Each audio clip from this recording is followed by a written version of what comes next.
Magnetic effect of electric current. Electric current के कुछ और भी इफेक्ट्स आप पहले पढ़ चुके हैं। जब हम किसी इलेक्ट्रोलाइट में करंट पास करते हैं तो आयनाइज हो जाता है। इसकी हेल्प से हमने इलेक्ट्रोप्लेटिंग वगैरह भी देखा था, राइट है। और इलेक्ट्रिसिटी में हम लोग ने हीटिंग इफेक्ट तो देख ही लिया है ना, हीटर में यूज करते हैं। तो इलेक्ट्रिक करंट के 3 इफेक्ट्स होते हैं, केमिकल इफेक्ट, हीटिंग इफेक्ट, जो आप ऑलरेडी पढ़ चुके हैं। नेक्स्ट हम देखने जा रहे हैं मैग्नेटिक इफेक्ट। मैग्नेटिक इफेक्ट का मतलब ये हुआ कि मान लीजिए ये वायर है ना, ये पीस ऑफ वायर है, इस किया इलेक्ट्रिक करंट पास किया तो क्या ये वायर मैग्नेट बन गया? यस कि नो? Answer is yes. इसका मतलब किसी भी वायर में, किसी भी कंडक्टर में अगर आप करंट पास करोगे तो वो एक मैग्नेट बन जाएगा। इसी को बोलते हैं मैग्नेटिक इफेक्ट। अब वो मैग्नेट कैसा बनेगा, वीक मैग्नेट बनेगा, उसको स्ट्रॉन्ग कैसे बनाना, उस सबको डिटेल में हम लोग पढ़ेंगे इस चैप्टर में। तो electric current flowing in a wire produces magnetic field. Magnet बन जाता है, उसके चारों तरफ जो स्पेस है उसको बोलते हैं मैग्नेटिक फील्ड। मैग्नेट क्या होता है? मैग्नेट वो ऑब्जेक्ट होता है जो आयरन, स्टील, निकल, कोबाल्ट को अट्रैक्ट करे। मैग्नेट तो सबको पता है ना, मैग्नेट। अभी हम लोग मैग्नेटिक इफेक्ट नहीं पढ़ रहे, अभी हम लोग सिर्फ मैग्नेट्स की बात कर रहे हैं। तो मैग्नेट होता क्या है? ऐसा ऑब्जेक्ट जो आयरन, स्टील, निकल, कोबाल्ट को अट्रैक्ट करे उसको मैग्नेट बोलते हैं। मैग्नेट जनरली जो है यूनिफॉर्म क्रॉस सेक्शन का होता है, रेक्टेंगुलर, ठीक है, लॉन्ग, यूनिफॉर्म क्रॉस सेक्शन। ऐसा नहीं कि एक तरफ मोटा एक तरफ पतला, ऐसा नहीं होता। सिंपली आप देखेंगे तो ये बार मैग्नेट आप देख रहे हैं। यू शेप का मैग्नेट भी होता है, सिलिंड्रिकल भी होता है, और भी टाइप के मैग्नेट्स आपने मार्केट में देखे होंगे, ठीक है। ये सब मैग्नेट्स हैं। आपको ये भी पता होगा मैग्नेट 2 टाइप का होता है। एक होता है नेचुरल ब्लैक कलर का सब्सटेंस होता है जो गिरने पे टूट भी जाता है ना। और दूसरा होता है आर्टिफिशियल, जो कि निकल, कोबाल्ट से बना होता है, तो आर्टिफिशियल, ठीक है। ये तो मैग्नेट के बारे में। तो हम लोग मैग्नेट बनाने जा रहे हैं, लेकिन मैग्नेटिक सब्सटेंस यूज नहीं कर रहे हैं। हम लोग क्या यूज कर रहे हैं? Electric current. Electric current use करके हम लोग मैग्नेट बना सकते हैं जिसका मैग्नेटिक फील्ड बिल्कुल बिल्कुल नेचुरल या आर्टिफिशियल मैग्नेट की तरह ही होगा, और हमारे रिक्वायर्ड शेप और ज्यादा स्ट्रेंथ का भी बनाया जा सकता है, ठीक। मैग्नेटिक फील्ड क्या होता है?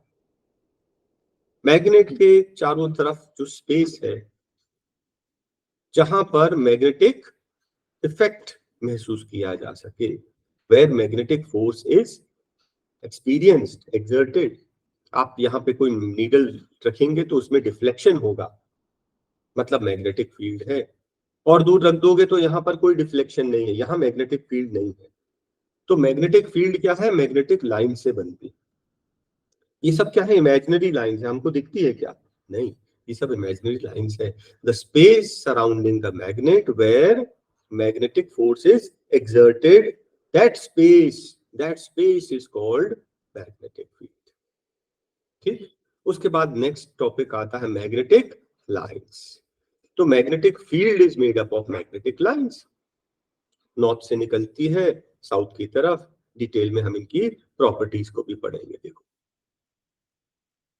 तो properties of magnetic field, they originate from the north pole and end in the south pole। देख लीजिए, नॉर्थ पोल से निकलती है और साउथ पोल में चली जाती है। ओरिजिनेट कहां से होती है? From the north. और एंड कहां होती है? In the south pole. ये आउटसाइड द मैग्नेट की बात कर रहे हैं। और अगर मैग्नेट के अंदर की बात करोगे तो मैग्नेट के अंदर ये साउथ से नॉर्थ जाती है। तो ये एक पूरा ऐसा लूप कंप्लीट हो जाता है, एक सर्कल कंप्लीट हो जाता है। Outside the magnet north to south, inside the magnet south to north. ये हो गई आपकी first property.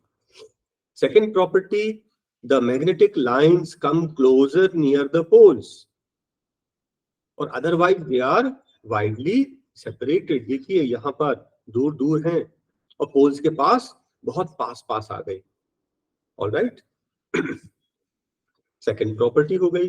Third property, lines do not intersect. Magnetic lines कभी इंटरसेक्ट नहीं करती हैं क्योंकि वो पोल्स मतलब नॉर्थ साउथ दिखा रहा ना, तो कोई दो पोल्स, कोई दो मैग्नेट एक दूसरे को इंटरसेक्ट थोड़ी करेगा, दो पोल्स नहीं हो सकते। Properties clear? Originate from north and in south, outside, inside it is south to north, or they are closer at the poles, separated other spaces and do not intersect. To plot magnetic field using iron filings, एक bar magnet दिया है आपको और iron filings दिए हैं आपको, magnetic field plot करनी है। एक एक्सपेरिमेंट है, ठीक है। तो क्या करते हैं मालूम है? एक कार्डबोर्ड लेते हैं, कार्डबोर्ड पे हम लोग पहले चाहे तो पहले या चाहे तो बाद में, पहले आप मैग्नेट रख दीजिए, फिर आपने क्या किया, आयरन के फाइलिंग्स पूरे कार्डबोर्ड पे आपने स्प्रिंकल कर दिया। तो क्या इस शेप का आ जाएगा?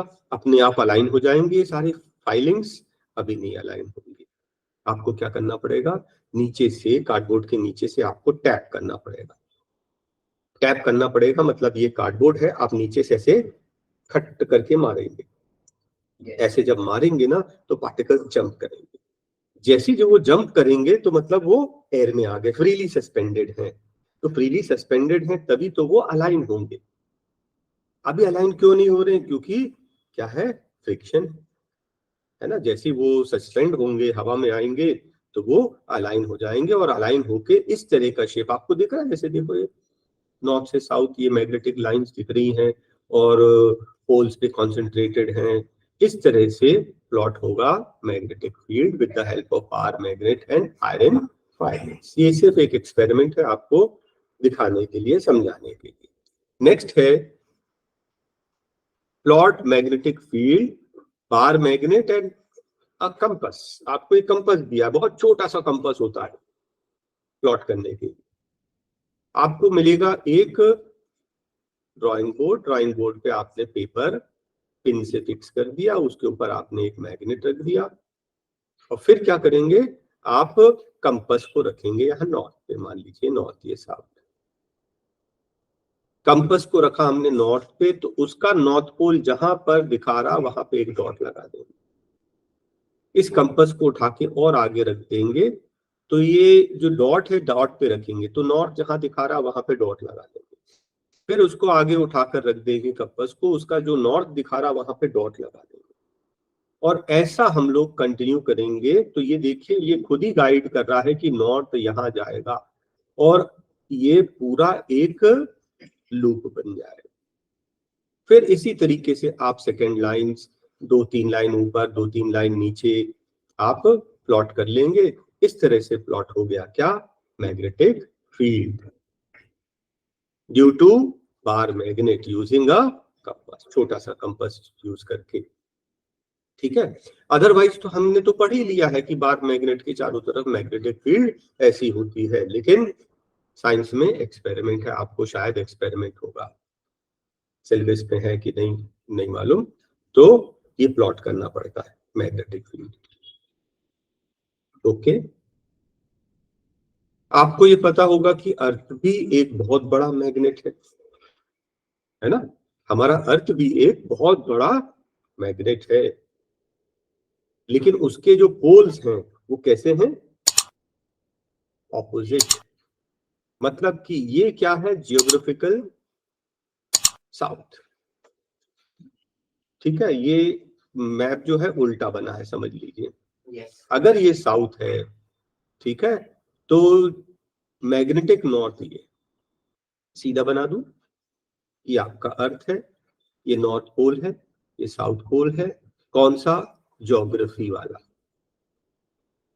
ठीक है, जो ज्योग्राफिकल नॉर्थ पोल है उसको पॉइंट क्या करता है, नॉर्थ। नॉर्थ। मैग्नेट को अगर सस्पेंड करोगे तो नॉर्थ की तरफ आता है, क्योंकि ये जो ज्योग्राफिकल नॉर्थ है बेसिकली यही मैग्नेटिक साउथ है, तभी तो साउथ नॉर्थ को अट्रैक्ट करता है। और जो ज्योग्राफिकल साउथ है ये बेसिकली मैग्नेटिक नॉर्थ पोल है। ठीक है, ज्योग्राफी के हिसाब से जो चल रहा है मैग्नेट का उसका उल्टा होता है, तभी तो भाई हमने क्या किया, हमने एक मैग्नेट लिया, आप सबको मालूम है, एक मैग्नेट लिया, मैग्नेटिक कंपास। तो ये कहां पर व्हेन सस्पेंडेड फ्रीली कहां पर रेस्ट करता है, नॉर्थ साउथ डायरेक्शन में रेस्ट करता है। नॉर्थ पे रेस्ट क्यों करता है, क्योंकि साउथ उसको अट्रैक्ट कर रहा होगा और साउथ को नॉर्थ अट्रैक्ट कर रहा होगा, तभी तो जाकर अलाउंड होगा।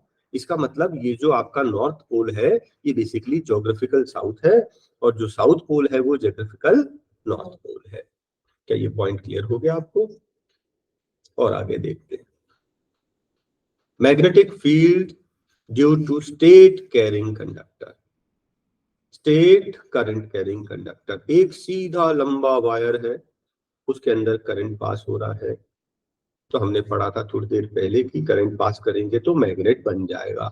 मैग्नेट बन जाएगा तो उसके चारों तरफ एक फील्ड बनेगी जहां पर मैग्नेटिज्म एक्सपीरियंस किया जाता है। तो वो कैसा होगा, वो बोल रहा है concentric circles, circles with the same centre. ठीक है, उसको दिखाने के लिए, समझाने के लिए देखिए ये एक फिगर,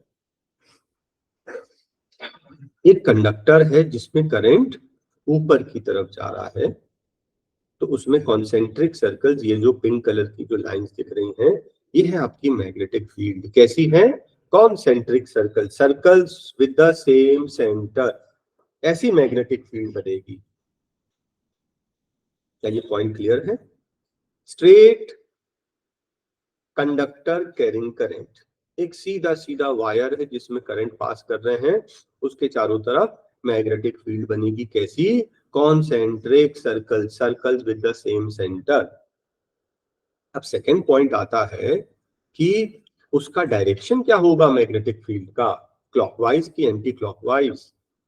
इसको मेजर करने के लिए क्या यूज किया जाता है, फाइंड करने के लिए Maxwell's right hand thumb rule. ये थंब जरूर बोलना क्योंकि फ्लेमिंग का भी रूल है, left rule hand rule, right hand. Maxwell's right hand thumb rule, एक और रूल है जिसको हम लोग कॉक्सक्रू रूल भी बोलते हैं, दोनों सेम चीज है। तो मैक्सवेल वायर को पकड़ा हुआ है, थंब क्या दिखा रहा है, डायरेक्शन ऑफ करंट। तो फिंगर्स क्या दिखा रहे हैं, direction of the magnetic field. आपके फिंगर्स इस डायरेक्शन में है ना, ऐसे एनक्लोज्ड। क्या है ये, क्लॉकवाइज के एंटी क्लॉकवाइज, एंटी क्लॉकवाइज है, एंटी क्लॉकवाइज है। अगर करंट ऊपर की तरफ जा रहा है तो मैग्नेटिक फील्ड एंटी क्लॉकवाइज होगी। इसका मतलब कि अगर करंट नीचे की तरफ जा रहा है तो मैग्नेटिक फील्ड क्लॉकवाइज हो जाएगी, according to the rule Maxwell's right hand thumb rule. कभी बोले कॉक्सक्रू रूल तो इट इज सेम। बेसिकली क्या होती है, वो जो शैंपेन की बॉटल होती है उसको खोलने के लिए एक वो स्क्रू यूज करते हैं ना, तो उसको बोलते हैं कॉक्सक्रू। उसका भी यही सेम रूल है, डायरेक्शन फाइंड करने के लिए कि मैग्नेटिक फील्ड का डायरेक्शन क्या रहेगा। नेक्स्ट हम क्या ले रहे हैं, एक सर्कुलर लूप। सर्कुलर लूप, एक लूप बना दिया हमने वायर, ये ऐसा वायर है पूरा, कार्डबोर्ड के अंदर से यहां से निकलना है यहाँ पे, ये पूरा हमने एक बना दिया है लूप। और हम अब स्टडी करने जा रहे हैं कि इसके अंदर मैग्नेटिक फील्ड कैसी होगी, लूप में मैग्नेटिक फील्ड कैसी होगी। तो बेसिकली वैसे ही होगी जैसी हमने स्ट्रेट कंडक्टर में पढ़ा था। ये समझ लीजिए, ये स्ट्रेट कंडक्टर, ठीक है, करंट कहाँ जा रहा है, ऊपर की तरफ। करंट जब ऊपर की तरफ जाता है, करंट जब ऊपर की तरफ जाता है तो एंटी क्लॉकवाइज डायरेक्शन। और सेकेंड साइड, आप राइट साइड में देखेंगे तो करंट नीचे की तरफ जा रहा है, यहाँ पर क्लॉकवाइज हो गया। तो मैग्नेटिक फील्ड दोनों तरफ बन रही है, और जब मैग्नेटिक फील्ड दोनों तरफ बनेगी, कॉन्सेंट्रिक सर्कल्स लेफ्ट में भी राइट में भी, तो एक पॉइंट पर ये बहुत क्लोज आ जाएंगे। तो हमने पढ़ा था मैग्नेटिक लाइंस कभी इंटरसेक्ट नहीं करती, वो पैरेलल हो जाएगी यहाँ पर, यहाँ पर पैरेलल हो जाएगी। ठीक है? यस। अब क्लॉक फेस रूल। मान लीजिए एक वायर है, कंडक्टर, जिसमें एक कंडक्टर है जिसमें मैंने वायर ऐसा कॉइल कर दिया है। ठीक है? अब आप डिटरमाइन करना चाहते हैं कि कौन सा एंड साउथ पोल बनेगा और कौन सा नॉर्थ पोल बनेगा। ठीक है? देखिए एक सोलेनॉइड अभी थोड़ी देर बाद पढ़ेंगे, उसको मैं यूज कर रहा हूं। एक हॉलो सिलेंडर है, उसके ऊपर आपने वायर लपेटा हुआ है। लपेटा हुआ तो ठीक है, लेकिन करंट किस डायरेक्शन में फ्लो कर रहे हैं आप? ठीक है? तो एक तरफ है नॉर्थ पोल और एक तरफ है साउथ पोल। क्वेश्चन यही है कि कौन सा नॉर्थ कौन सा साउथ कैसे पहचानोगे? तो उसको पहचानने के लिए यहाँ पर फिगर दिया है। देखिए एन आप ऐसा बनाते हैं ना, हम उसको थोड़ा सा ऐसा कर्व कर दें, थोड़ा सा ऐसा कर्व कर दें, तो ये डायरेक्शन कैसी दिख रही है? क्लॉकवाइज की एंटी क्लॉकवाइज? एंटी क्लॉकवाइज अगर करंट फ्लो हो रहा है, it will be a north pole. और ये जो एस बनाते हैं आप, एस में ही एरो बना दे ऐसे, तो आपको क्या लग रहा है कि कौन सा? क्लॉकवाइज। जिसमें करंट क्लॉकवाइज फ्लो हो रहा है वो साउथ पोल है। आप यहाँ नीचे देख लीजिए, ये यहाँ पर, ये जो मैं नॉर्थ बता रहा हूं, आप खुद ही देखो करंट का डायरेक्शन कैसा है, ऐसा एंटी क्लॉकवाइज। एंटी क्लॉकवाइज जहां पर रहेगा वो एंड नॉर्थ पोल होगा, और दूसरा वाला तो अंडरस्टूड है वहां क्लॉकवाइज होगा, वो साउथ पोल हो जाएगा। तो कभी भी अगर आपको एक कॉइल दिया है वायर में, एक कॉइल, ठीक, आपको डिटरमाइन से देखकर बताना है कि नॉर्थ पोल है कि साउथ पोल, तो इस तरह से आप डिटरमाइन कर लेंगे। क्या बोलते हैं इसको हम लोग? Clock face rule. ठीक है? Magnetic field due to solenoid, very very important topic. Basically हम लोग क्या करने जा रहे हैं, एग्जैक्टली बार मैग्नेट जैसा मैग्नेटिज्म बनाना है हमें। बिल्कुल बार मैग्नेट जैसा मैग्नेटिक फील्ड चाहिए। तो एक ऐसा सब्सटेंस बना रहे हैं हम लोग, किससे? इलेक्ट्रिक करंट पास करके। उसके लिए ध्यान से देखिए, what is solenoid? Is a long coil containing large number of close turns. बहुत सारे वायर के टर्न्स चाहिए। Insulated copper wire. अब अंडरस्टूड है कि बहुत सारे टर्न्स रहेंगे तो ये वायर्स आपस में टच हो जाएंगे, तो टच करने से भी करंट थ्रू पास नहीं होगा, बिकॉज इट इज इंसुलेटेड। ये करंट हम चाह रहे हैं ऐसा गोल गोल घूम के ही जाए, ऐसा डायरेक्ट यहां से यहां ना पहुंच जाए। और thirdly, wound over a hollow insulated cylinder, जैसे कि एक प्लास्टिक की छोटी सी पाइप का टुकड़ा या फिर एक कार्डबोर्ड का सिलिंड्रिकल पार्ट। ठीक है? Yes sir. Hollow cylindrical insulated cylinder लेना है, उसके ऊपर वायर्स, वो भी इंसुलेटेड कॉपर वायर को बहुत सारे टर्न्स लगा देने हैं, करंट पास करना है। क्या बन जाएगा ये? सोलेनॉइड। और सोलेनॉइड का मैग्नेटिक फील्ड किसके जैसा रहेगा? बिल्कुल बार मैग्नेट जैसा मैग्नेट बन गया। तो किससे बनाया हमने? करंट पास करके। मतलब अब हमें, हमारे पास मैग्नेट नहीं है तो कोई बात नहीं, हमने बना दिया। ठीक है? सोलेनॉइड क्लियर है? अब ये देखिए उसी का एक एग्जांपल, सोलेनॉइड। आपने देखा क्लोज टर्न, जितने क्लोज टर्न्स की बिल्कुल आसपास में चिपके हुए हैं, अगर इंसुलेटेड नहीं लोगे ना तो करंट यहां से शॉर्टकट मार के यहां आ जाएगा।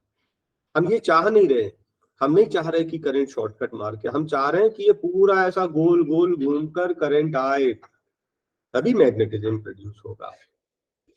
ठीक है? इसके लिए जो वायर होना चाहिए इंसुलेटेड। असल में क्या है, ये जो वायर है आपको कॉपर कलर का दिख रहा है, लेकिन कॉपर के ऊपर इसी कलर की एक कोटिंग है, इंसुलेशन है। ये प्लास्टिक वाली कोटिंग नहीं है जैसे रेड ब्लू ग्रीन कोटिंग करते हैं, ये नहीं, ये इसको हम लोग इनेमल बोलते हैं, पॉलिश जैसा। एक ऊपर एक कोटिंग चढ़ा देते हैं इसके ऊपर। तो ये आसपास में आपने इसको वाउंड जरूर किया है, लेकिन ये शॉर्ट नहीं होगा, करंट यहाँ से पास नहीं होगा। ठीक है, अब आपको सोलेनॉइड, अब आपने मैग्नेट तो बना लिया, बार मैग्नेट जैसा सोलेनॉइड, आप चाह रहे हैं कि अब बहुत स्ट्रॉन्ग मैग्नेट बन जाए। उसके लिए नंबर ऑफ टर्न्स, जितने ज्यादा टर्न्स उतना स्ट्रॉन्ग मैग्नेट, या करंट बढ़ा दीजिए। और स्ट्रॉन्ग करना है तो जो सोलेनॉइड है उसके अंदर सॉफ्ट आयरन की रॉड डाल दी। याद है हमने सोलेनॉइड पढ़ा था, हमने बोला था हॉलो सिलेंडर। ये जो हॉलो सिलेंडर है इसके अंदर क्या डाल दो, सॉफ्ट आयरन की रॉड, तो ये और स्ट्रॉन्ग मैग्नेट बन जाता है। एक बेसिकली अब क्या बन गया, इलेक्ट्रोमैग्नेट। यही तो है इलेक्ट्रोमैग्नेट। इलेक्ट्रिक करंट्स पास करके जो मैग्नेट बनाते हैं उसको इलेक्ट्रोमैग्नेट कहते हैं। नेक्स्ट टॉपिक है इलेक्ट्रोमैग्नेट। तो इलेक्ट्रोमैग्नेट जो हमने सोलेनॉइड बनाया उसके अंदर बीच में हमने क्या कर दिया, ये देखिए सिंपल इलेक्ट्रोमैग्नेट। ये क्या लिया, आयरन ने, यही तो है सॉफ्ट आयरन। सॉफ्ट आयरन के ऊपर हमने वायर बाउंड कर दिया, करंट पास किया, तो क्या ये सिंपल इलेक्ट्रोमैग्नेट बन गया? Answer is yes. एप्लीकेशन कहाँ यूज करते हैं, इलेक्ट्रिक बेल में यूज करते हैं। और बहुत सारे एग्जांपल है, इलेक्ट्रिक क्रेन्स जो स्क्रैप रिमूव करना है, बटन दबाया मैग्नेट बना, मैग्नेट बनेगा तो मैग्नेटिक सब्सटेंस को ही चिपकाएगा, उसको सेपरेट करने में काम आता है। डोरबेल्स हो गए, इलेक्ट्रिक लॉक हो गए, लाउड स्पीकर हो गए, ईयरफोन, सब जगह मैग्नेट। साउंड मतलब मैग्नेट। आप स्पीकर्स के पीछे खोलेंगे तो इतने बड़े सर्कुलर सिलेंड्रिकल मैग्नेट लगा होता है। ठीक है, साउंड का जहां भी काम रहेगा मैग्नेट चाहिए। ओके, तो ये सब क्या हो गए, एप्लीकेशन। तो आपने पढ़ा एक बार मैग्नेट जो कि परमानेंट है, ठीक, और दूसरा हमने अभी बनाया इलेक्ट्रोमैग्नेट। दोनों में डिफरेंस नहीं, सोनोग्राफी में नहीं। सोनोग्राफी में तो साउंड है, साउंड पास करते हैं, बॉडी के इंटरनल पार्ट्स के रिफ्लेक्ट करके वापस जाती है, और उसको कोई डिटेक्टर है जो डिटेक्ट कर लेता है, उससे इमेजेस बना ले। लेकिन बहुत जगह यूज होता है मैग्नेट, हाँ, बहुत बहुत सारी चीजों में। चलिए, difference between a bar magnet, bar magnet मतलब किसकी बात कर रहे हैं हम लोग, परमानेंट मैग्नेट, और इलेक्ट्रिक करंट पास करके जो हमने बनाया, उनमें डिफरेंस क्या है, ये परमानेंट है, ये परमानेंट नहीं है। क्यों, आपने बटन चालू की, ऑन किया, मैग्नेट बन गया, ऑफ किया, मैग्नेट खत्म, है ना। ये टेम्पररी है, करंट पास करेंगे तभी मैग्नेट बनेगा, ऑफ करोगे तो ये मैग्नेट नहीं रह जाएगा। इसमें ऐसा कोई प्रोविजन नहीं, ये हमेशा ही मैग्नेट रहेगा। ये कंपैरेटिवली वीक होता है, मतलब इसकी जितनी स्ट्रेंथ है तो है। इलेक्ट्रोमैग्नेट को आप वेरी स्ट्रॉन्ग बना सकते हैं, नंबर ऑफ टर्न्स बढ़ा दो, सॉफ्ट आयरन कोर डाल दो, इसकी स्ट्रेंथ चेंज नहीं हो सकती, जितनी है तो है। यहाँ पर हम लोग स्ट्रेंथ को इंक्रीज कर सकते हैं, कॉइल्स बढ़ा के, करंट कर बढ़ाकर, सॉफ्ट आयरन कोर डालकर। 3 पॉइंट्स हो गए। नेक्स्ट, इसके पोल्स चेंज नहीं कर सकते, नॉर्थ पोल साउथ पोल। यहाँ पर इलेक्ट्रोमैग्नेट का डायरेक्शन करंट का चेंज कर दो, पॉजिटिव नेगेटिव कर दो, उसके पोल्स चेंज हो जाएंगे। पॉजिटिव नेगेटिव सप्लाई चेंज कर दिया, नॉर्थ पोल का साउथ पोल हो गया, साउथ पोल का नॉर्थ पोल, इसकी पोल चेंज हो सकती है electromagnet. 4 points. Magnetism in human being, तो ह्यूमन बॉडी में भी क्या मैग्नेटिज्म होता है? तो हर जगह मैग्नेटिज्म है, मैग्नेटिक लाइंस हैं, तो हमारी बॉडी में भी मैग्नेटिज्म है, because of flow of ionic current, signals जो फ्लो होते हैं ना। तो उस जो करंट्स फ्लो हो रहे हैं हमारे बॉडी में, उसको हम लोग MRI, magnetic resonance imaging technique से उसकी पिक्चर्स निकाल लेते हैं, इमेजेस निकाल लेते हैं इंटरनल पार्ट्स की, हार्ट, ब्रेन, और समझ लीजिए बोन्स मतलब जैसे स्पाइनल कॉर्ड, स्पाइन है ना, रीढ़ की हड्डी, तो वहां पर वो कहाँ किस पॉइंट पर कहाँ क्रैक है, कितना डिस्प्लेसमेंट है, बहुत फाइन एक्यूरेसी से मिलती है। तो जब भी हार्ट का तो कम, ब्रेन से और स्पाइन से रिलेटेड प्रॉब्लम्स होती है तो डॉक्टर एमआरआई कराता है। Okay yes. तो एमआरआई कुछ इस तरह का होता है। गया है कोई? सीटी स्कैन अलग है, एमआरआई अलग है। ये मैग्नेटिक रेजोनेंस है। कैसी आवाज आती है? बहुत भयंकर आवाज आती है, बहुत भयंकर आवाज आती है और बहुत टाइम लगता है, मतलब 20 मिनट्स, हाफ एन आवर लग जाता है अंदर। अच्छा, जो पेशेंट गया उसको तो चलो ईयरफोन लगा देते हैं, है ना, और जो अटेंडेंट साथ में जो जाता है उसकी हालत खराब हो जाती है। ठीक है, कान बंद करके रुई लगा के बैठे आधा घंटा, बहुत बहुत साउंड करता है। चलिए आगे। हाँ, अब देखिए ये एक इंपॉर्टेंट टॉपिक आया है, force on a current carrying conductor. Force on a current carrying conductor, ये कंडक्टर में एबी की बात कर रहा हूं, ये कंडक्टर है, इसमें करंट पास कर रहे हैं, हमने बैटरी लगा के करंट पास किया हुआ है। ठीक है, बैटरी लगाकर करंट पास किया किसमें? कंडक्टर में, एबी में।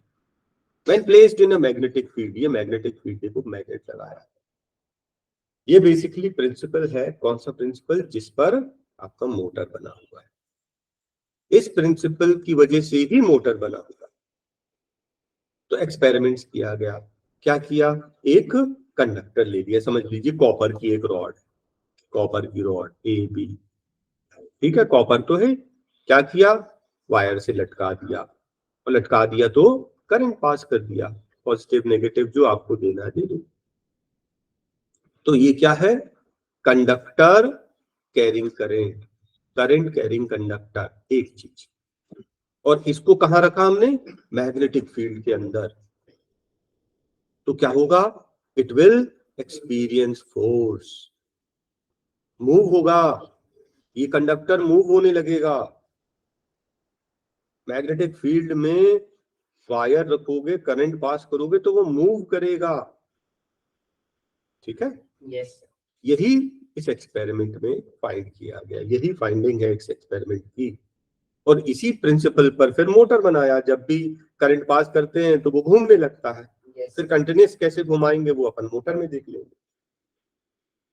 ठीक है, अब एक चीज और ध्यान से देखना, अब मान लीजिए हम लोग करंट का डायरेक्शन रिवर्स कर देते हैं, पॉजिटिव नेगेटिव कन्वर्ट कर देते हैं, तो इसके मूवमेंट का डायरेक्शन चेंज हो जाएगा। उसी तरह से मान लो poles, north pole south pole को रिवर्स करोगे तब भी डायरेक्शन चेंज हो जाएगा, लेकिन फोर्स रहेगा। Force is produced in the conductor, move हो जाएगा। अब किस मूव करेगा, एंटी क्लॉकवाइज की क्लॉकवाइज, वो करंट और पोल्स की डायरेक्शन पे डिपेंड करेगा। अब एग्जैक्टली वही हम फाइंड करने जा रहे हैं कि किस डायरेक्शन में मूव करेगा फोर्स, किस डायरेक्शन में लगेगा। किसके हेल्प से फाइंड करते हैं? Fleming's left hand rule. याद रखना, मोटर, मोटर का प्रिंसिपल है फ्लेमिंग्स लेफ्ट हैंड रूल। तो लेफ्ट हैंड के 3 फिंगर्स को आप स्ट्रेच कर लें। कैसे? तीनों परपेंडिकुलर, तीनों परपेंडिकुलर, कुछ इस तरह से दिख रहा है। यस। तीनों फिंगर्स को इस तरह से स्ट्रेच कर लिया। ठीक है, तो जो जो आपकी इंडेक्स फिंगर है, यही है ना इंडेक्स फिंगर? यस। ये क्या है? Magnetic field. Index finger is magnetic field. जो मिडिल फिंगर है यह है करंट, और जो थंब है वो डायरेक्शन ऑफ फोर्स। मतलब कि अगर मैग्नेटिक फील्ड नॉर्थ साउथ इस तरह से है, मिडिल, ठीक है, देख लीजिए मिडिल फिंगर, सॉरी ये इंडेक्स फिंगर ना, मिडिल फिंगर लिखिए, इंडेक्स फिंगर के डायरेक्शन में मैग्नेटिक फील्ड है। एग्जांपल में देखिए यहाँ यही है, और करंट कहाँ जा रहा है? बाहर की तरफ, है ना, इस तरफ फिंगर करंट, तो फोर्स कहाँ लगेगा, ऊपर की तरफ फोर्स लगेगा। और यही चीज रिवर्स हो जाएगा ऐसा। मैग्नेटिक फील्ड सेम है, करंट जब उस तरफ जा रहा है कंप्यूटर की तरफ तो फोर्स नीचे लगेगा।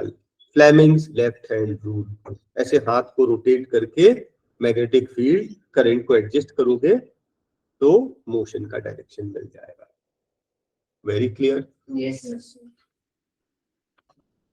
Four finger magnetic fields, middle finger current, thumb force. ठीक है, नेक्स्ट मोटर। अब मोटर तो बहुत कॉमन चीज है, सबको पता है। It converts electric energy to mechanical energy. बहुत जो भी घूमने वाली चीजें हैं, जो भी इसमें इसके चक्के घूमते हैं, है ना, जो भी रोटेशन के लिए चीजें आएंगी उसमें सब में मोटर लगेगा, है ना। नेक्स्ट टॉपिक आ गया है मैग्नेटिक इंडक्शन, इलेक्ट्रोमैग्नेटिक इंडक्शन। अब इलेक्ट्रोमैग्नेटिक इंडक्शन वो प्रिंसिपल आ गया है जिसके जिसके बेसिस पर हमने जनरेटर बनाया है। जनरेटर फिर से देख लो, ये जो हमने पढ़ा था क्या, force on current carrying conductor, ये प्रिंसिपल है मोटर का, और इलेक्ट्रोमैग्नेटिक इंडक्शन ये प्रिंसिपल है जनरेटर का। तो हमने क्या देखा था कि जब हमने रोटेशन मतलब इलेक्ट्रिक करंट दिया तो उसमें मैकेनिकल मोशन आया, वो घूमने लगा। तो क्या उसका ऑपोजिट भी सही है, मतलब अगर मैं उसको रोटेट करूंगा तो इलेक्ट्रिक करंट प्रोड्यूस होगा? Answer is yes. ठीक है, लेकिन ये इतना इजी नहीं था उनके लिए। Production of electric current from magnetism is called electromagnetic induction. Magnet use करके करंट बना रहे हैं, मैग्नेट यूज करके करंट बनाना, इसको बोलते हैं। और हमारे यहाँ जितने भी पावर स्टेशन हैं सब में यही यूज किया जाता है प्रिंसिपल। अच्छा, करंट प्रोड्यूस हो रहा है कि नहीं कैसे मेजर करेंगे? गैल्वेनोमीटर से। हम पढ़ चुके हैं पहले भी गैल्वेनोमीटर के बारे में। तो फैराडे और हेनरी इन लोगों ने बहुत एक्सपेरिमेंट किए इसके ऊपर और जाके कुछ रिजल्ट्स निकले। रिजल्ट्स क्या है आप देखिए। फर्स्ट उनने लिया है कॉइल और सेकंड लिया है उनने मैग्नेट। ठीक है, और बहुत एक्सपेरिमेंट्स किए तब जाकर एक रिजल्ट निकला। रिजल्ट क्या निकला? अगर आप कॉइल और मैग्नेट दोनों को स्टेशनरी रखोगे, नो करंट। करंट तभी होगा जब मोशन होगा। मैग्नेट मूव करो, कॉइल को फिक्स रखो, ओनली मैग्नेट मूव करो तब भी करंट प्रोड्यूस होगा। ठीक है, और ओनली कॉइल को मूव करो, मैग्नेट को फिक्स रखो तब भी करंट प्रोड्यूस होगा। दोनों को मूव करोगे तब भी करंट प्रोड्यूस होगा। करंट प्रोड्यूस होने के लिए मोशन, रिलेटिव मोशन चाहिए। दोनों को मूव करो या दोनों में से एक को मूव करो, मूवमेंट जरूरी है। और अगर मूव नहीं करोगे तो नो करंट। और एक और चीज, मान लो कि ये कॉइल है, अपन कॉइल से देखते हैं। फर्स्ट में क्या किया आपने, कॉइल को स्टेशनरी रखा और मैग्नेट को मूव कर रहे हैं इस तरह। ठीक है, तो आपने देखा डिफ्लेक्शन। मान लीजिए डिफ्लेक्शन पॉजिटिव साइड है, रिवर्स डायरेक्शन में करोगे तो नेगेटिव साइड करंट आएगा। ठीक है, या कॉइल को मूव कर लो आप। ठीक, तो आपको रिलेटिव मोशन करना पड़ेगा। मैग्नेट को फिक्स करके कॉइल मूव करो या कॉइल को फिक्स करके मैग्नेट मूव करो या दोनों को मूव करो।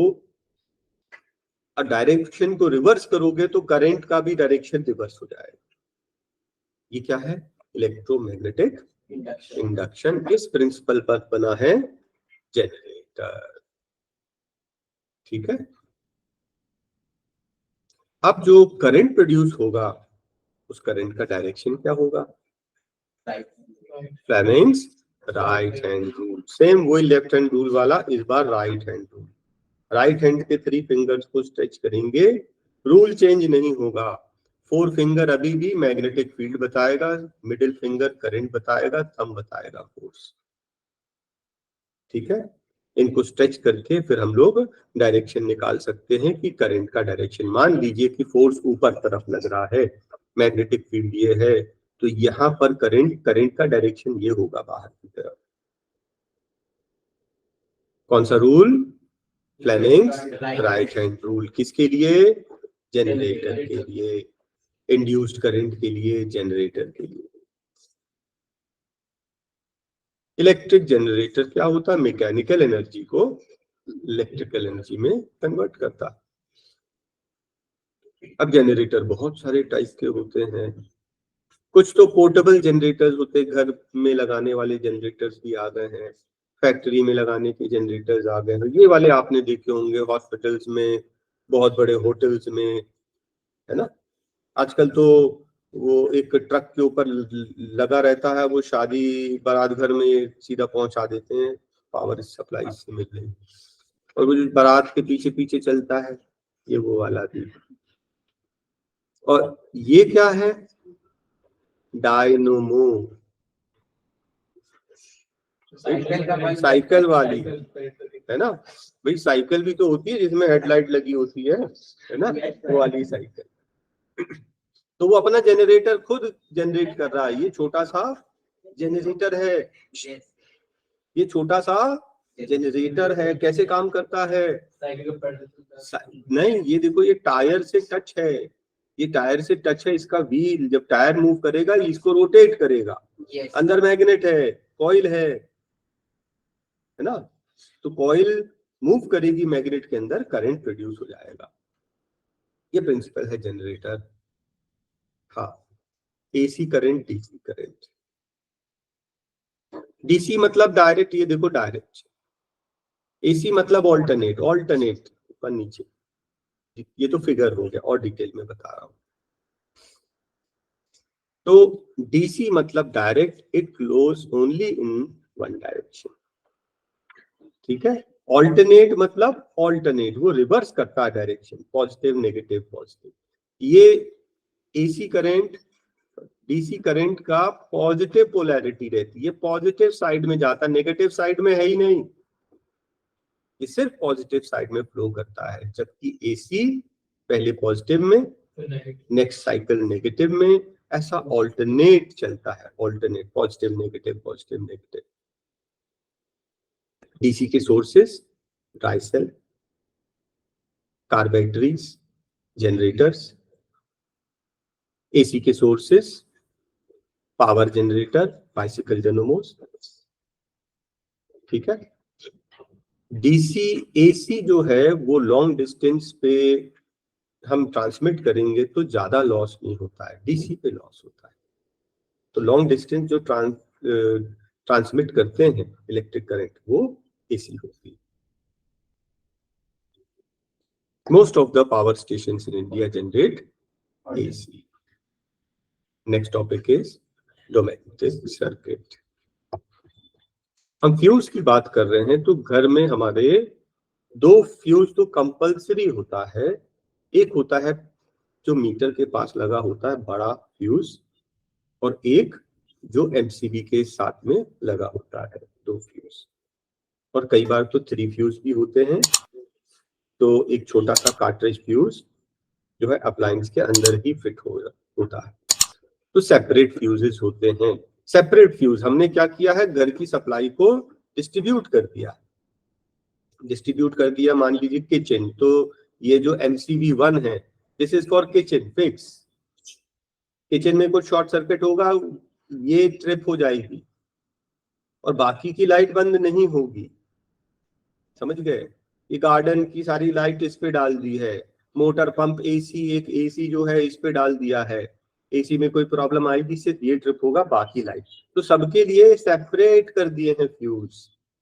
सेपरेट फ्यूज इसलिए कर दिए हैं कि अगर एक फ्यूज हो जाए किसी वजह से तो दूसरे अनअफेक्टेड रहे, बाकी चालू रहे लाइटिंग। नहीं तो पता लगा कि एक गया तो पूरा गया, है ना। तो वो बहुत पहले हुआ करता था, आजकल हम लोग MCB डाल देते हैं, सेपरेट कर देते हैं। सर्किट पैरेलल में होता है, आपको पता है, डिटेल में भी और बताऊंगा। जो वायर्स होते हैं 3 तरह के होते हैं ना, रेड जनरली हम लोग लाइव, ठीक है। एक अच्छा जो इलेक्ट्रीशियन आएगा वो हमेशा सही वायरिंग करके जाएगा, तो अच्छे वाले को बुलाना चाहिए। कोई उल्टा डाल के चला गया, नेक्स्ट टाइम आपने दिया तो आपको दिया, ब्लैक न्यूट्रल, ग्रीन अर्थिंग, ठीक है। ये फिक्स है, ये फिक्स है, सबको मालूम है कि ऐसी ही वायरिंग करनी है, गलत वायरिंग नहीं करनी है। चलिए, सेपरेट स्विचेस, सबके स्विच सेपरेट होते हैं, है ना। ऐसा नहीं कि एक बंद तो सब बंद हो गए ना, सबके सब, फैन का अलग है, ट्यूबलाइट का अलग है, अंडरस्टूड। स्विच हमेशा लाइव वायर पे लगाया जाता है, न्यूट्रल पे नहीं जोड़ के चले जाओ। न्यूट्रल ऑन ऑफ कर दिया, लाइट तो बंद हो गई, लेकिन करंट सप्लाई है उसमें। करंट तो मेन तो ये है कि लाइव, खतरनाक कौन सा होता है, लाइव, उसको कट करना जरूरी है। तो स्विच जो है वो किस पे रहेगा, लाइव पे रहेगा। आपने स्विच ऑफ कर दिया, इसके आगे करंट नहीं जा रहा। आपने धोखे से आपने स्विच यहां लगा दिया, ये तो आपका ऑफ हो गया, लेकिन करंट सप्लाई तो चालू है ना। अप्लायंस में तो करंट आ रहा है, इसको लाइव को कट करना जरूरी है। ओके, चलिए और आगे देखते हैं। आपके घर की जो सप्लाई होती है वो कुछ इस तरह से होती है। इसमें एक फॉल्ट है जो मैंने कुछ बुक्स में नोटिस किया। मेन स्विच कभी भी मीटर के पहले नहीं होता, मीटर के बाद में होता है, अलाउड ही नहीं। जो वायर आता है आजकल तो केबल वायर कर दिया उन लोगों ने, कोई काट पीट नहीं कर सकता। वो केबल वायर, उसके अंदर ही दोनों वायर लगे हुए हैं, या 3 फेज है तो 3 वायर है, 4। तो ये लाइव और न्यूट्रल दोनों साथ में एक केबल के थ्रू जाता है, वो सीधा सीधा उसको मीटर में डालते हैं। लाइव और न्यूट्रल को मीटर के अंदर डाला और यहाँ मीटर से बाहर निकाला। अब मतलब मीटर के अंदर डाला मतलब आप यूज करोगे तो मीटर घूमेगा। अब बाहर निकला, अब आपको जो मर्जी करना कर लीजिए। अब हम सबसे पहला काम सेफ्टी फ्यूज लगाएंगे, बड़ा वाला 15 एम्पियर का, इमरजेंसी, ये मतलब सारे फ्यूज अगर फेल हो जाए ये तो है ही। उसके बाद फिर हम लोग एक एमसीबी लगा देते, बड़ा सा एमसीबी डिस्ट्रीब्यूशन बॉक्स, जहां पे पूरा डिस्ट्रीब्यूशन कर देते, ठीक है। और उसके बाद फिर सारे घर की वायरिंग कर दिया पैरेलल में। ऊपर आ रहा है लाइव, नीचे है न्यूट्रल। आपको बल्ब जलाना है, एक लाइव एक न्यूट्रल। फैन चाहिए, एक लाइव एक न्यूट्रल। 2 वायर आता है हमेशा, एक लाइव और न्यूट्रल। वो दोनों कनेक्शन दोगे तभी तभी लाइट चलेगी। एक बल्ब ग्लो तभी करेगा जब उसको लाइव और न्यूट्रल दोनों मिलेगा। अगर धोखे से दोनों लाइट जला दोगे, टच करोगे, ऐसा नहीं है कि वो फूट जाएगा, नहीं फूटेगा, जलेगा ही नहीं। दोनों न्यूट्रल डालोगे, जलेगा ही नहीं। जलेगा तभी जब एक लाइव और एक न्यूट्रल मिलेगा, तभी जलेगा, नहीं तो नहीं जलेगा, ठीक है। बहुत थोड़ा बहुत नॉलेज जो आपका यूज करें, कभी तो मेन स्विच बंद करके करें, अदरवाइज ना करें, ठीक है। हाँ, एक इंपॉर्टेंट चीज, अर्थिंग। पोल से जो वायर आते हैं, 3 वायर आता है, लाइव न्यूट्रल, ये केबल के अंदर ही रहता है, एक केबल में। साथ में एक GI, गैल्वेनाइज्ड आयरन, लोहे का तार, आयरन का वायर, इसके साथ में बांध के आता है। ये मीटर के अंदर नहीं जाता, मीटर के अंदर 2 जाते हैं, ठीक है। ये बाहर ही बाहर आता है। और किसी के घर में अगर ये वायरिंग अच्छी नहीं है, अर्थिंग अच्छी नहीं है, तो ग्राउंडर से डाला जाता है, ठीक है। तो जमीन के अंदर खोद कर वहां पर कार्बन मतलब कि कोयला, नमक और ये एक कॉपर की प्लेट डालकर अर्थिंग बनाई जाती है अलग से। ये किसके लिए, ग्राउंड अर्थ के लिए। ग्राउंड अर्थ का क्या काम है अभी बताऊंगा डिटेल में। जितने सॉकेट देख रहे हैं आप, ये सॉकेट है, आप सॉकेट देखते हैं ना, 3 पिन होती है ना, एक तो लाइव चला जाएगा, एक न्यूट्रल चला जाएगा। ऊपर वाला किस काम का? ये अर्थिंग का है। तो अर्थिंग कनेक्ट तो होना चाहिए, तो ये अर्थिंग वाला वायर यहाँ ऊपर वाले में कनेक्टेड होता है, मतलब धोखे से कभी करंट आ जाए तो वो अर्थ हो जाएगा। डिटेल में आगे पढ़ेंगे अपन। वायरिंग समझ में आई आपको? अर्थिंग, जितने भी हैवी अप्लायंसेस हैं, हैवी अप्लायंसेस में हमेशा आप देखोगे जो भी स्विच, जो आपका सॉकेट होता है, प्लग प्लग 2 पिन वाला नहीं होता है, 3 पिन वाला होता है।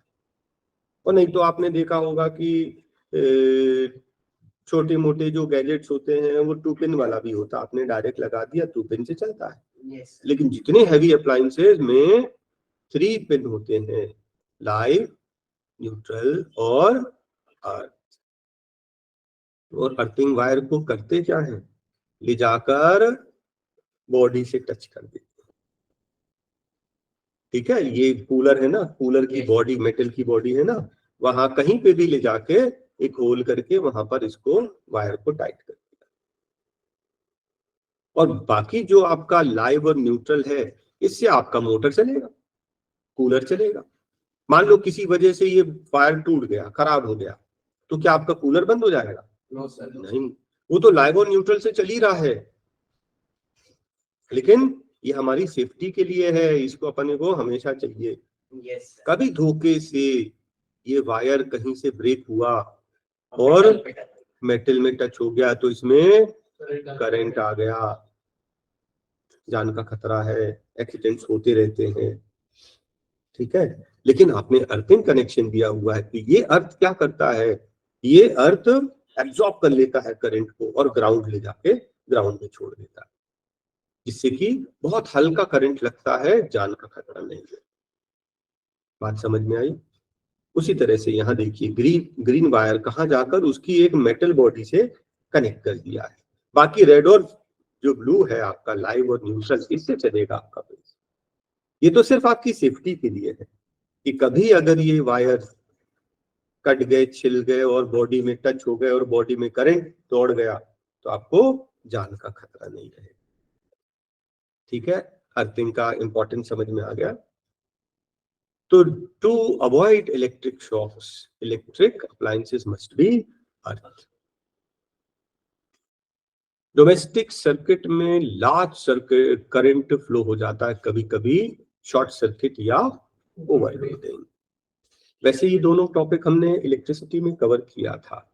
शॉर्ट सर्किट मतलब एक लाइव वायर, एक न्यूट्रल वायर किसी वजह से ये तो दोनों साथ में ही चलते हैं अक्सर, किसी वजह से गर्म होके, टूट के, ब्रेक होके ये दोनों टच हो गए, तो इतना हैवी करंट जो जा रहा था वो बिना कोई वर्क किए रिटर्न आ जाता है यहाँ से।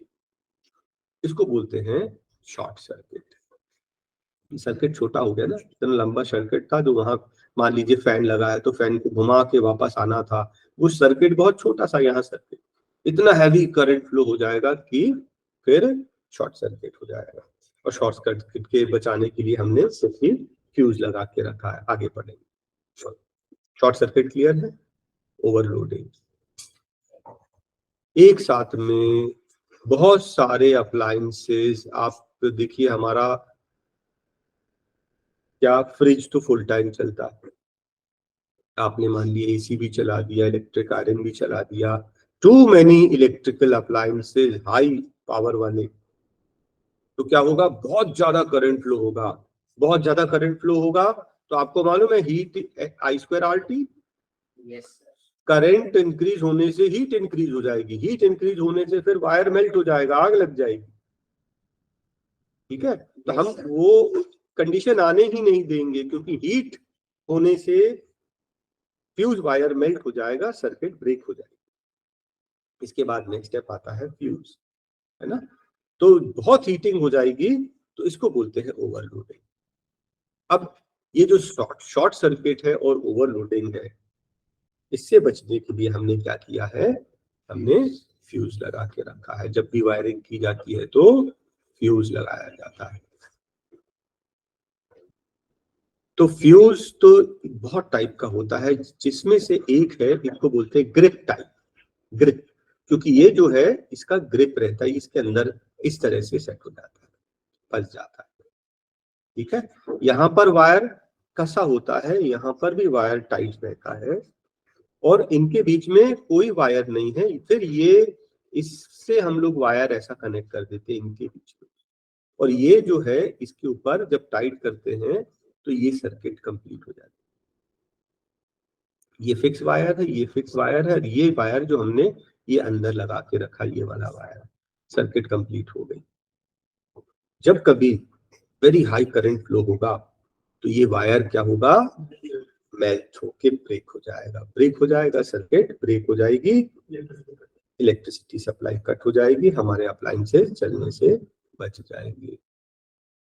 लेकिन ये क्या चीज है, फ्यूज वायर है ना, फ्यूज तो अलग चीज हो गई, ये फ्यूज में जो वायर लगाते हैं फ्यूज वायर, तो फ्यूज वायर क्या होता है, एक थिन वायर एलॉय होता है, टिन और लेड का एलॉय, जिसका low melting point and very high resistance, resistance ज्यादा होगा तो हीटिंग ज्यादा होगी, और मेल्टिंग पॉइंट लो है, जल्दी से मेल्ट हो जाए, मेल्ट होके सर्किट ब्रेक हो जाए और इलेक्ट्रिक की सप्लाई बंद हो जाए। समझ गए, ये है सेफ्टी फ्यूज। तो मैंने बोला था सेफ्टी फ्यूज कितने लगते हैं हमारे घर में, दो से तीन। तो सबसे फर्स्ट मीटर के तुरंत बाद एक बड़ा 15 एम्पियर्स का लगेगा कंपल्सरी, उसके बाद फिर एमसीबी सप्लाई आएगी, उसके बाद फिर ये एमसीबी सप्लाई नंबर 2, जहां पर हम लोग डिस्ट्रीब्यूशन कर देंगे, किचन का अलग, हॉल का अलग, ऐसे करके आप डिस्ट्रीब्यूशन कर सकते हैं। सेपरेट सेपरेट खूब सारे फ्यूज लगा दिए, प्लस एक मेन भी बना दिया। मेन में क्या कर दिया, लाइव और न्यूट्रल दोनों को ऑफ और ऑन कर सकते हैं, मतलब कभी हम घर से बाहर बाहर जा रहे हैं, हमने इसको ऑफ कर दिया, ये हमारा मेन स्विच, इसको ऑफ कर दिया तो क्या हो गया, लाइव और न्यूट्रल दोनों कट हो गया। हमारे घर में पोल से मीटर तक तो आ रहा है, लेकिन मीटर से हमारे घर में ना लाइव आएगा ना न्यूट्रल आएगा, दोनों हम लोग करते हैं ना, कहीं घर से बाहर जा रहे हैं तो हम लोग मेन स्विच ऑफ करके जाते हैं। और थर्ड लेवल सेफ्टी, कई अप्लायंसेस होते हैं, एसी और माइक्रोवेव्स, उसके अंदर एक फ्यूज डाल देते हैं जिसको कार्ट्रिज टाइप का फ्यूज। कभी कभी ऐसा होता है कि सिर्फ यही फ्यूज उड़ गया, तो इसको रिपेयर कर लिया है ना, निकाल के, कार्ट्रिज ऐसा फंसा रहता है इसमें, बस ऐसा इसको खींच के निकाल दिया और नया दूसरा लगा दिया। यस, इसके अंदर देखो थिन वायर है, मेल्ट हो जाएगा, फ्यूज उड़ जाएगा तो इसको चेंज करना, बस और कुछ नहीं। तो 3 लेवल की सेफ्टी रख रहे हैं। अप्लायंस को बचाने के लिए एक अलग से कार्ट्रिज फ्यूज लगा दिया, अदरवाइज हम लोग एमसीबी से ही काम चला देते, इसकी आगे की जरूरत नहीं पड़ती। जब एमसीबी नहीं होती थी तब क्या करना पड़ता था, फिर ये मेन स्विच आता था, मेन फ्यूज, तो फिर इस ग्रिप को निकालना पड़ता था, वो खींच के निकालना पड़ता था, फिर इसका स्क्रू ड्राइवर से वायर खोल के फिर नया वायर डालना पड़ता था, फिर लगाना पड़ता था। वहां पे स्पार्किंग भी होती थी मीटर के पास मेन वायरिंग में, तो खतरनाक थोड़ा सा काम था। आजकल एमसीबी इसमें कुछ नहीं, ट्रिप हो गया तो ऊपर उठा दो वापस, बस फिर से ट्रिप हो गया फिर से उठा दो, फिर से ट्रिप हो गया तो फिर इलेक्ट्रिशियन को बुलाओ जरूर। 2 में से कोई प्रॉब्लम है क्या, शॉर्ट सर्किट, ओवरलोडिंग, ठीक है, उसको ट्रिप रहने दो, है ना, बाकी की सप्लाई चालू है उसको चालू रहने दो, जो ट्रिप हो गया उसको ट्रिप रहने दो, इलेक्ट्रिशियन को बुला के सही करा लो। Precautions in use of electricity, कभी भी कोई एक्सीडेंट हो मेन स्विच बंद करें, सबसे पहला काम। गैस लीक होता है तो रेगुलेटर बंद करें, सबसे पहला काम। सबसे पहला काम यहाँ पर मेन स्विच बंद करें। किसी को मदद की जरूरत हो तो इंसुलेटेड सपोर्ट, है ना, किसी को करंट लग रहा तो हाथ थोड़ी पकड़ाएंगे आप, है ना, तो इंसुलेटेड कोई डंडा पड़ा है, कोई प्लास्टिक की चीज है, उससे हेल्प देंगे। नहीं तो आप ही को लग जाएगा तो आप मदद कैसे करेंगे, पहले आप अपनी सेफ्टी फिर तो मदद करेंगे। और सारे जो अप्लायंसेस हैं, हैवी अप्लायंसेस, अर्थिंग जरूरी है, नहीं तो जान का खतरा होता है। हैवी अप्लायंसेस बोल रहा हूँ। स्विचेज हमेशा लाइव पे लगाना, अच्छे इलेक्ट्रिशियन को ही बुलाना, किसी को, है ना। स्विचेज हमेशा लाइव पे ही लगेंगे, गीले हाथ से ऑन ऑफ नहीं करेंगे। एक बार नहीं मारा तो जरूरी नहीं है नेक्स्ट टाइम नहीं मारेगा, है ना। कभी भी फ्यूज हमेशा लाइव पे ही लगेगा, ठीक है। गुड क्वालिटी वायर, अच्छी क्वालिटी का वायर लगाओ, क्योंकि अच्छी क्वालिटी का नहीं रहेगा तो हीटिंग तो होते ही है। हीट होने से इंसुलेशन रिमूव हो जाएगी, फिर वो शॉर्ट सर्किट हो जाएगा। गुड क्वालिटी वायर, जिंदगी में एक ही बार वायरिंग होती है। आपने मकान बनाया ना, एक बार वायरिंग 100 साल चलेगा, शायद ज्यादा भी। वायरिंग खराब नहीं होती, लेकिन अच्छी क्वालिटी की एक बार डालो, और नहीं तो फिर पूरे घर की वायरिंग फिर से करनी पड़ेगी कभी, फिर वो रिपेयरिंग नहीं होती है ना, बहुत टफ काम है। इससे जल्दी में तो आप नया डाल दोगे।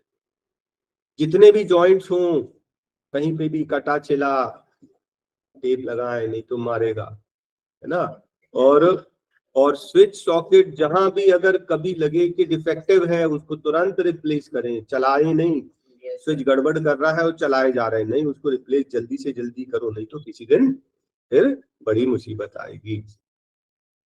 और जो लोग रिपेयर करते हैं, electricians, rubber gloves, rubber shoes, dry wooden board, पूरी सेफ्टी लेकर, इवन जो टूल्स यूज करते हैं वो भी प्रॉपर इंसुलेटेड होना चाहिए।